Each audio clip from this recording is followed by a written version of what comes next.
Today, we're going to make a self-portrait. A portrait is a picture of a person.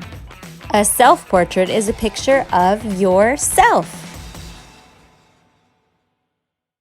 For today's art project, please turn to Lesson 2, My Self-Portrait. You can do your art right in this packet, and if you don't have a packet, you can do it on any scrap paper you've got at home. Pencils, crayons, markers, and colored pencils are all great materials. An eraser is nice so you can change your mind. We will use the book David Goes to School to help us think about the simple shapes that you can use to make a body.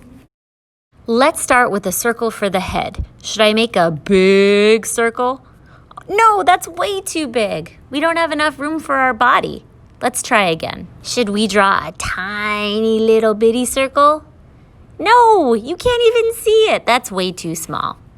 Let's try again. Leaving a little space for the hair, we'll draw a medium-sized circle. Awesome. Our next job is to draw 2 lines for the neck and connect them. For the body, you can make a rectangle or an oval or even a triangle if you'd like to draw a dress.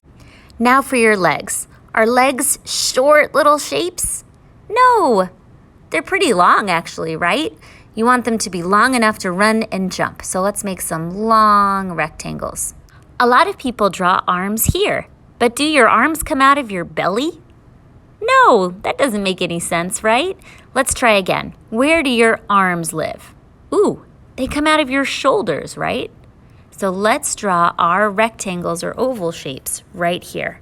A line, turn, and come back. You make a line, you turn, and come back. Awesome. Now let's make some long rectangles or ovals for feet, because feet are actually pretty big. After that, we've got our hands. Just circles are fine for now. This is the fun part. We get to think about details so that this shape person looks like you.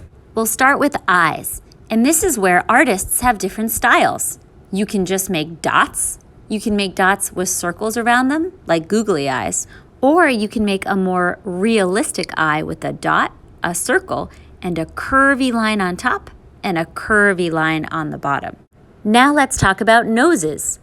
David has a triangle nose with little dots on it. I'm just going to make maybe a line or like a U shape.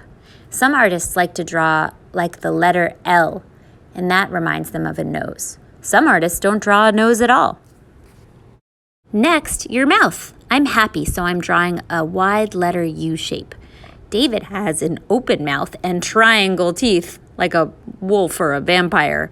I have square teeth. You don't even have to draw teeth if you don't want to. Another way people draw mouths is a curve with a letter M on top and a letter U on the bottom. Those are some fancy lips. And don't forget your eyebrows too.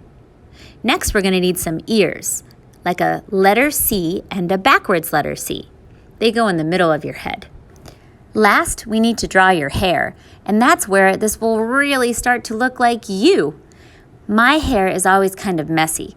I've got bangs in front of my head, and hair is really pretty big, so I'm drawing a shape that goes all the way around so that I don't have any bald spots.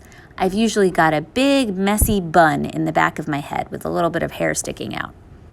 Next is the really fun part, adding all the details. So first I'm going to outline everything in a dark color. I'm using a crayon because that's what I have right now.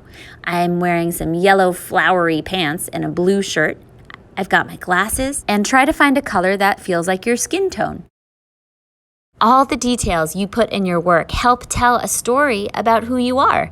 Just look at these paintings by artist Amy Sherald, for example. She really spent a long time thinking about people's hair and getting the patterns on the clothes just right. So how did I do? I added my son Theo and a marker in my hand, and I wrote my name and the date. I hope you have fun drawing your self-portrait.